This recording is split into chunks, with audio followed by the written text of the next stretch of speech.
Mark Villar. Pilipinas po ay Senator Mark Villar, napaka-prone Doribon Committee. sa baha. In fact, just this month, nung nakaraang buwan, nagkaroon tayo ng bagyo at halos 3 milyong pamilya ang apektado. So, base po sa karanasan ko bilang Secretary ng Public Works, napaka-importante po ang master planning sa flood control. Kasi pwede mong ayusin isang section at bibilis yung daloy ng tubig, pero pagdating sa ibang section na walang flood control, maiipon yung tubig, mas lalala yung baha sa ibang areas. So, napaka-importante po na magkaroon tayo at suportahan natin ang mga master plan flood control projects. And there are master plan. I'm aware, may mga master plan talaga sa DPWH.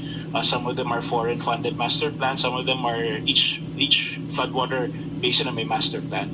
So, importante po, para sa akin, yung pondo ng taong bayan ay dapat nakatutok sa mga master plan projects ng DPWH. And of course, on the issue of yung mga